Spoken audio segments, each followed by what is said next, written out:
അധികം പുളിയില്ലാത്ത നല്ല കട്ട തൈര് നമുക്ക് വീട്ടിൽ തയ്യാറാക്കിയാലോ? കടയിൽ നിന്ന് മേടിക്കുന്നതിനേക്കാളും നല്ല രുചികരമായിട്ടുള്ള തൈര് നമുക്ക് വീട്ടിൽ തയ്യാറാക്കാവുന്നതേ ഉള്ളൂ. ഇത് നല്ല ടേസ്റ്റാണ് കേട്ടോ കഴിക്കാനായിട്ട്. അപ്പോൾ ഇതുപോലെ ഒന്ന് ട്രൈ ചെയ്ത് നോക്കൂ. വീഡിയോ ഇഷ്ടമായാൽ ഷെയർ ചെയ്യാനും ലൈക്ക് ചെയ്യാനും അതുപോലെ തന്നെ സബ്സ്ക്രൈബ് ചെയ്ത് സപ്പോർട്ട് ചെയ്യാനും മറക്കരുതേ. അപ്പോൾ നമുക്ക് കട്ട തൈര് തയ്യാറാക്കുന്നത് എങ്ങനെയാണെന്ന് നോക്കിയാലോ. ഞാനിവിടെ ഒരു കവർ പാക്കറ്റ് പാലാണ് എടുത്തിട്ടുള്ളത്. ഇത് 480 ml ഒരു കവർ പാക്കറ്റ് പാലാണേ. ഇതൊരു പാത്രത്തിലേക്ക് ഒഴിച്ചു കൊടുക്കാം.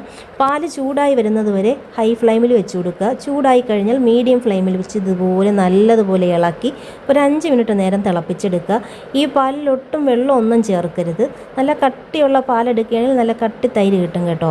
കട്ടി കുറഞ്ഞ പാലാണെങ്കിൽ ഏകദേശം ഒരു 10 മിനിറ്റോളം നേരം അതൊന്ന് വറ്റിച്ചെടുത്തതിന് ശേഷം മാത്രം തൈര് തയ്യാറാക്കിയാൽ മതി. നല്ലതുപോലെ തിളച്ചതിന് ശേഷം നമുക്ക് ഫ്ലെയിം ഓഫ് ചെയ്ത് കൊടുക്കാം. ഫ്ലെയിം ഓഫ് ചെയ്ത് കൊടുത്താലും ചെറുതായിട്ടൊന്ന് ഇളക്കി കൊടുക്കുക. അപ്പം പാടയൊന്നും കിട്ടില്ല.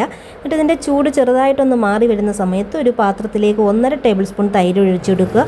നല്ലതുപോലെ ഒന്ന് മിക്സ് ചെയ്തതിന് ശേഷം ചെറു ചൂട് പാലൊഴിച്ച് ഒന്നുകൂടി ഒന്ന് ഇളക്കി അടച്ച് വെച്ച് ഒരു 8 മണിക്കൂർ കഴിഞ്ഞ് തുറന്ന് നോക്കുമ്പോൾ നല്ല ടേസ്റ്റി ആയിട്ടുള്ള ക്രീമി ആയിട്ടുള്ള കട്ട തൈര് റെഡി.